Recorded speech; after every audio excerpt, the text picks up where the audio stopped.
अध्यक्ष महोदय, सरकार में बैठी एक मंत्री महोदया कभी गैस सिलेंडर के दाम बढ़ने पर धरने पर बैठ जाती थी। आज गैस सिलेंडर के दाम जब 1000 के पार हो गए तो क्या माननीय मंत्री महोदया भूल गई कि सास भी कभी बहू थी? मेरे एक बहुत सीनियर सांसद सदस्य ने बहुत अच्छी पंक्तियां की, महंगाई नहीं खर्चे बढ़ रहे हैं। मैं उनसे यही कहना चाहता हूं, जनाब गुमराह मत कीजिए ये कहकर कि महंगाई नहीं खर्चे बढ़ रहे हैं। जुबान तो है आपकी, लेकिन अल्फाज किसी और के बोल रहे हैं।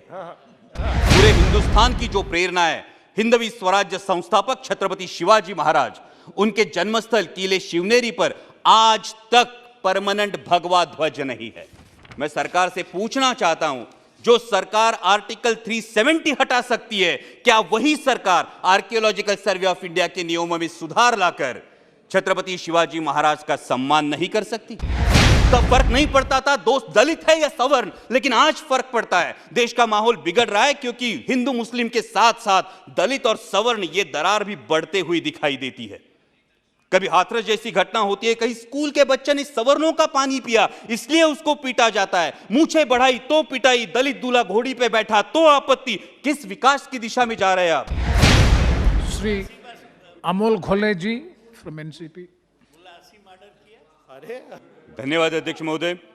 महामहिम राष्ट्रपति महोदय जी ने अपने अभिभाषण में सरकार के कई उपलब्धियों का उल्लेख किया और उन सभी उपलब्धियों के लिए मैं सरकार का अभिनंदन करता हूं। राष्ट्रपति जी ने इस सरकार को अभूतपूर्व स्पीड और स्केल पर चलने वाली सरकार बताया और जिसका अनुभव मैं अपने चुनाव क्षेत्र में कर रहा हूं, और इसके लिए मैं माननीय गडकरी जी का खास तौर से धन्यवाद करना चाहता हूं, क्योंकि मेरे चुनाव क्षेत्र में पुणे नासिक, पुणे नगर और तलेगांव चाकण शिक्रापुर इन हाईवेज पे लगभग 20,000 करोड़ रुपयों के हाईवे प्रोजेक्ट्स का निर्माण गडकरी जी के माध्यम से हो रहा है। और साथ ही में माननीय रेल मंत्री जी अश्विनी कुमार वैष्णव जी का भी मैं धन्यवाद करना चाहूँगा, क्योंकि मेरे क्षेत्र का जो 25 साल का सपना था, उस सपने को यानी Pune Nashik semi high speed rail को उन्होंने हरी झंडी दिखाई है। And I would like to put on record of this house कि इस प्रोजेक्ट को गति देने में महाराष्ट्र के पूर्व उप मुख्यमंत्री माननीय अजित दादा पवार और विद्यमान उप मुख्यमंत्री देवेंद्र जी फडणवीस, इन दोनों का भी योगदान महत्वपूर्ण है। अभिभाषण में की गई आदिवासी विकास की बात निश्चित ही सराहनीय है और सह्याद्री में जो मेरे आदिवासी बांधव बसते हैं उनके उत्पन्न का एक प्रमुख स्रोत है बाढ़ हिरडा। लेकिन बाढ़ हिरडा को वन उपज से बाहर निकाला जाए, उसको डायरेक्ट मार्केट लिंकेज किया जाए और साथ ही में उस पर प्रक्रिया उद्योग हो तो आदिवासी भाइयों के लिए लाभदायक साबित होगा। अध्यक्ष महोदय, मेरे क्षेत्र में आदिवासी विकास के लिए एक इनोवेटिव प्रोजेक्ट राष्ट्रीय वनौषधि संशोधन केंद्र का प्रस्ताव आयुष मंत्रालय के निर्देशानुसार बनाकर सरकार को भेजा गया है, जो मंजूरी के लिए प्रलंबित है। उस पर तुरंत कार्यवाही हो, ऐसी मेरी मांग है, ताकि सरकार की कहनी और कथनी और करनी में कोई अंतर न रह जाए।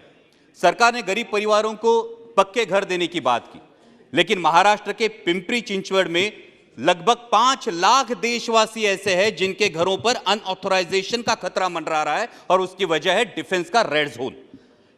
अध्यक्ष महोदय, यह ताज्जुब की बात है कि जिन अंग्रेजों से आजादी का अमृतकाल हम मना रहे हैं, उन्हीं अंग्रेजों के जमाने का कानून है डिफेंस एक्ट 1903 और उसके अनुसार पिंपरी चिंचवड़ में डिफेंस ने रेड जोन लगाया है। उसकी मर्यादा है 2000 यार्ड। और जो आजाद हिंदुस्तान ने कानून अपनाया, यूएन का स्टेक रेगुलेशन, जिसको 2005 में अमेंड किया गया, उसके अनुसार रेड जोन की मर्यादा 2000 यार्ड नहीं बल्कि सिर्फ 270 से 500 मीटर होनी चाहिए।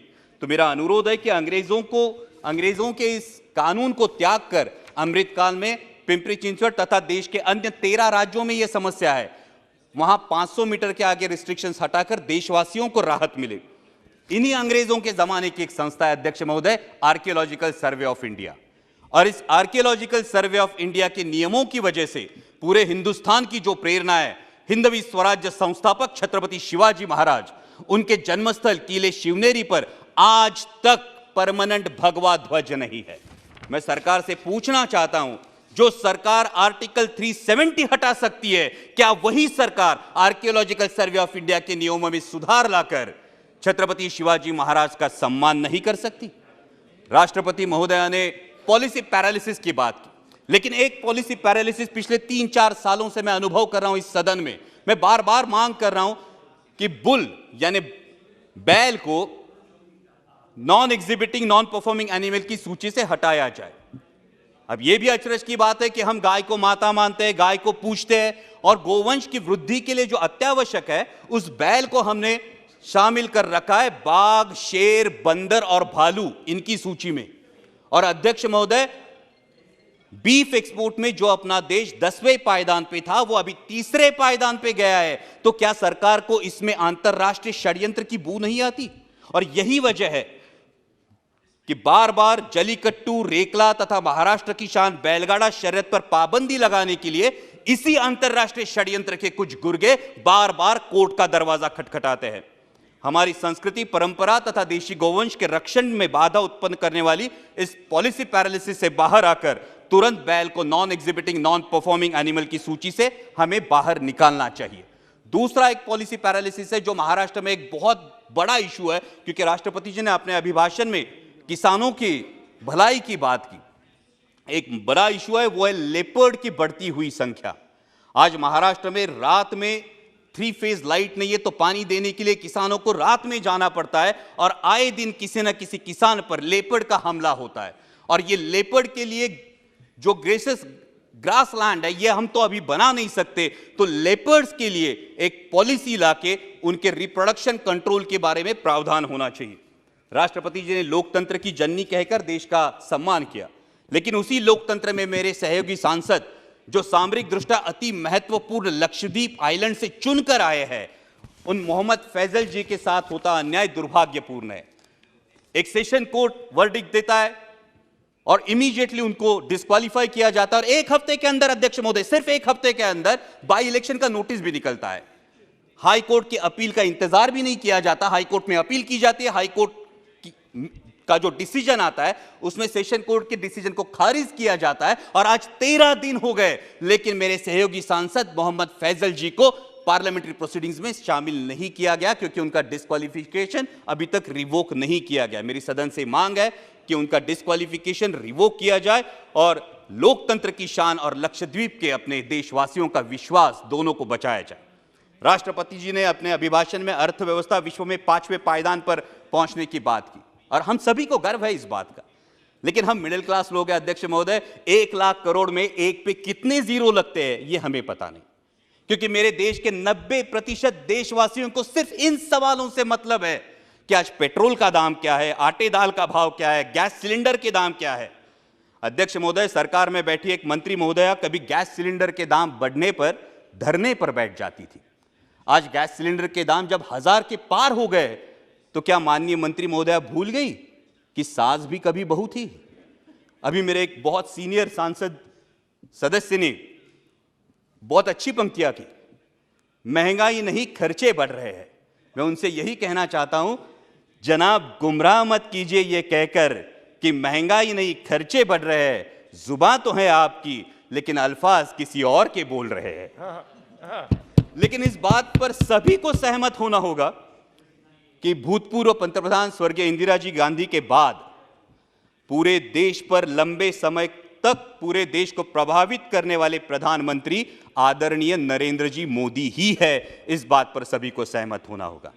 लेकिन अध्यक्ष महोदय, इतिहास गवाह है कि प्रभावी व्यक्तियों का नुकसान विरोधियों से ज्यादा उनके अनुयायी करते हैं। इस बात का इतिहास गवाह है, और इसीलिए सोशल मीडिया के अंधभक्तों से और सवाल पूछने के बजाय तलवे चाटने में मशगूल रहने वाले मीडिया के कुछ नुमाइंदों से सावधान रहने में ही देश हित है। राष्ट्रपति जी ने कहा कि देश विकास की ओर बहुत तेजी से बढ़ रहा है, लेकिन अध्यक्ष महोदय, वास्तविकता यह है कि उतनी ही तेजी से मेरे देश का माहौल बिगड़ रहा है।